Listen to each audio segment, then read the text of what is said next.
왜 이렇게 되는 일이 하나도 없지? 작년 5월 어느 날 허리가 아파서 병원에 갔습니다. 허리 디스크와 협착증이라고 합니다. 저의 마음에 청천벽력이 일어난 듯 남들한테 말하기가 어찌 싫은지 가벼운 디스크라고 자꾸 숨겼습니다. 여러분, 여기서 이게 중요해요. 왜 숨길까요? 에고는요, 들키기 싫어요. 숨기고 싶어. 창피하니까. 숨기면 심해지죠. 병은 알리라고 했어요. 공은 숨기고 자기의 잘못이나 병은 알려라. 알리면 알릴수록, 밝혀질수록, 생각해보세요. 병을 알리면 유명한 의사가 나타나겠지. 알 일이 많지. 그렇잖아요? 자기의 공은 알리면 알릴수록 공은 떨어지는 거예요. 공을 숨겨야 남들이 알아주고 소중하게 되니까. 그래야 되는데 자꾸 숨겼대요. 숨기면 안 나. 병을 이렇게 막 얘기를 해야 되는데 안 나요. 이게 무의식 속의 에고와 똑같은 작용이네요. 우리 무의식 속의 에고를 인정하고 알아차리고, 네가 그런 마음이 있었어? 그러면 이게 치유가 되는데, 예를 들어 너무 두렵고 불안하고 긴장한 에고가 있어. 무시당해서. 그러면 그거를 무시당해서 불안하고 두려웠구나. 내가 이렇게 인정을 하면 치유가 일어나요. 그 에고가 소멸되는데, 이걸 숨겨. 나 그렇지 않거든? 나 무시당할까 봐 안 두려워. 나 그런 거 없다? 무시해봐. 괜찮지. 막 이렇게 숨기면 얘가 치유가 안 일어나죠. 똑같아요, 병도. 근데 숨겼대. 그러자 내 몸은 더 아파하고. 당연하죠. 6개월 동안 물리치료, 약물치료를 했으나 낫지 않고 더 심해서 다시 방학 때 다른 병원에 입원을 했습니다. 그때까지도 내가 왜 이런 병에 걸렸지 하는 마음에 자꾸 불평을 하게 되었습니다. 그 불평하는 에고가 병을 일으킨 거죠. 주위에 많이 알리지도 않고 그저 치료만 받았습니다. 한 달 동안 입원하여 모든 치료를 다 받았으나 더 심하여 도저히 학교 일을 할 수가 없었습니다. 저는 이제 막바지 왔습니다. 드디어 수술을 하라는 말까지 나왔고 더 이상 이 병원에서는 할 게 없다고 합니다. 결국 나는 나를 돌아보기 시작했고, 여기서부터 중요한 거예요. 몸의 근원이 마음이기 때문에 몸의 병도 마음이 일으키는 거죠. 무슨 마음이 내 병을 일으키나 이분이 돌아보기 시작한 거예요. 나의 욕구를 보기 시작했습니다. 충족되지 않고 억압된 욕구가 병을 일으킵니다. 내가 하고 싶은 욕구대로 배우는 일을 너무 많이 벌려놓았구나. 자기를 힘들게 한 거야. 몸을 힘들게 하니까 몸이 너무 지쳐서, 야, 너 좀 쉬어.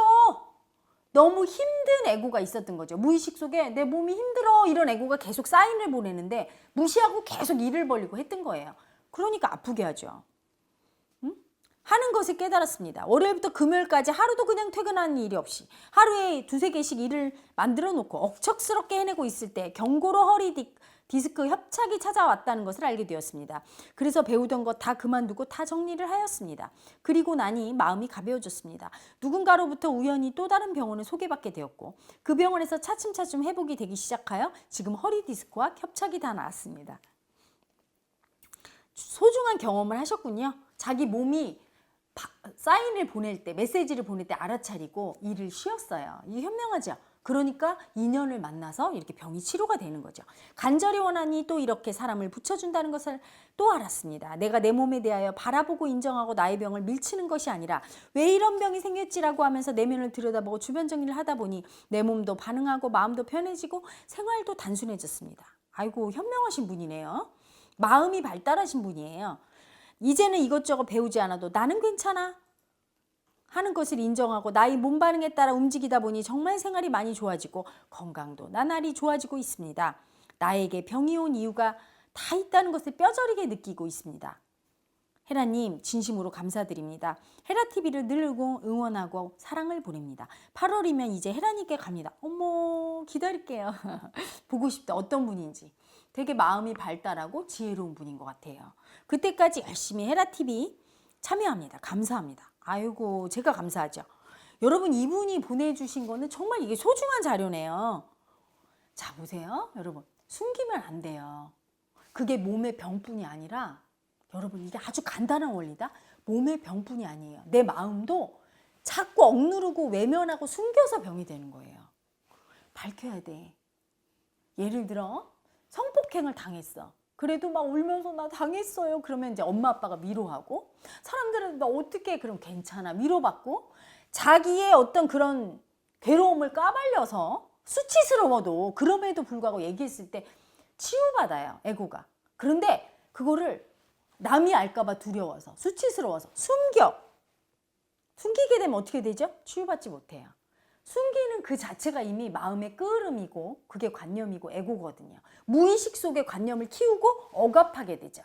그 에너지 자체가, 숨기는 에너지 자체가 병을 일으키고 마음을 병들게 해요. 이게 또 병의 원리에도 적용이 됩니다. 자기 속에 자기가 억압한 마음이 병을 일으켜요. 병을. 내가 버림받아서 서럽고 불쌍한 나를 인정을 안 해줘. 그럴 때 그 에고는 병을 일으키죠. 제가 이 마음 공부하기 전에 사실은 제가 간경화가 있었어요. 근데 그게 그 당시에는 그게 왜 일어났는지 모르는데 이 수행을 하면서 제가 그 간경화가 치유되면서 그 이유를 알았어요.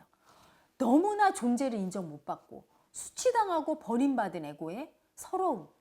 그 서러움이 간경화를 일으켰던 거죠. 그런데 그걸 몰랐어. 무의식 속에 있는 그 에고를 수행하기 전에는. 그랬기 때문에 그 에고가 나 여기 있거든? 차파 얘. 너 서럽잖아. 왜 울지를 않아? 그러면서 간의 간경화를 일으킨 거예요. 제가 예전에 울지를 못했거든요. 여러분 중에 혹시 울지 못하는 분이 있을까 봐 말씀드립니다. 사실은요. 만병을 가장 많이 일으키는 게 서러움이에요. 그래서 저희 수행 모임에 오면 사실은 많이 울려요. 현대인은 여기 서러움이 정말 그냥 울기만 해도 좋아져. 이걸 털어내야 돼. 이 슬픔, 서러움 에너지를 눈물로다가 물질화시켜서 내보낼 때 감정의 독소가 배출되면서 모든 감정은 독소예요. 여러분 그걸 참으면 어떻게 됩니까? 병이 생기죠. 그 에너지가 뭉쳐서 물질화되고 그게 병으로 나타나는 거거든요. 그런데 그 서러움을 제가 누르고 안 보려고 했어요. 그래서 제가 얼마나 이상했냐면 슬픈 영화를 봐도 안 울었어요. 친구들이 울 때 왜 울어? 그러면 많은 분들이 이렇게 생각하죠? 저도 그랬고 나는 안 슬픈가 봐. 슬픔을 감추려고 그 에고가 자기를 숨기려고 눈물이 안 나오고 슬픈 감정을 안 일으키는 거예요. 슬픈 영화를 보면 우는 게 정상적인 거죠. 그리고 엄청 무서운 영화를 보면 두려워하는 게 정상적이고, 그렇죠?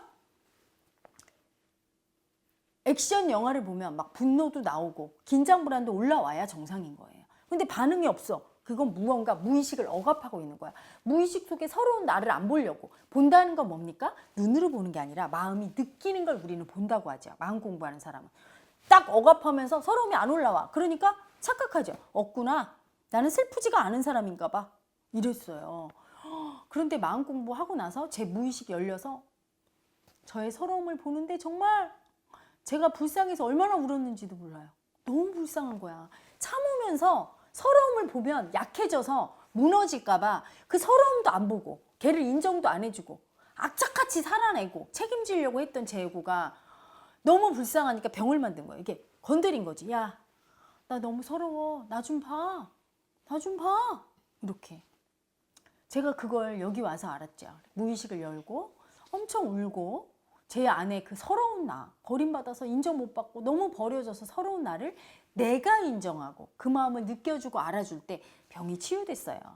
이분도 마찬가지죠.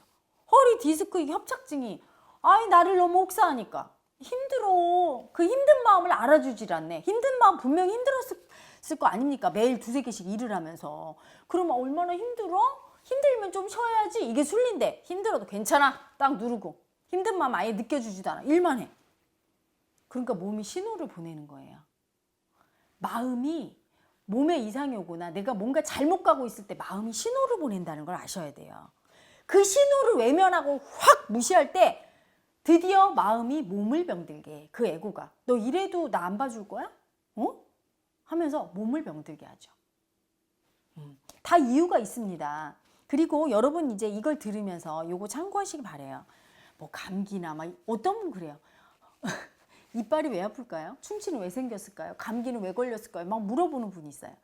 단순하게 우리가 단 거 너무 많이 먹고 자서 뭐 이빨이 썩을 수 있고, 감기는 너무 피곤하게 자기 몸을 혹사해서 그럴 수 있고, 마음으로 해석한다고 해서 모든 시시콜콜한 모든 거를 다 어떤 관념이에요, 혜라님? 이렇게 묻는 분들이 있는데, 제가 말하는 건 뭐냐면 몸의 어떤 건강관리라든가 물리적인 것도 문제가 있지만 마음 측면에서만 지금 해석해 주는 거니까, 혹시 이 방송을 보시는 어떤, 저도 과거에 약사였거든요.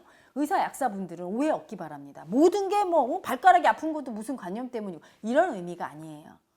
문제가 있죠. 당연히 내가 관리를 잘 못하고 어떤 바이러스나 세균에 감염된 것도 문제가 있고, 건강 생활 수칙을 안 지켰거나 뭐 여러 가지 원인이 있는데 병의 원인을 마음으로 보자면, 그리고 그 마음이 근원이니까 다른 것들은 해결이 돼도 마음이 해결이 안 되면 절대 병은 낫지 않거든요. 아주 중요한 게 마음이기 때문에 마음 입장에서만 오로지 설명하는 것임을 오해였기 바랍니다.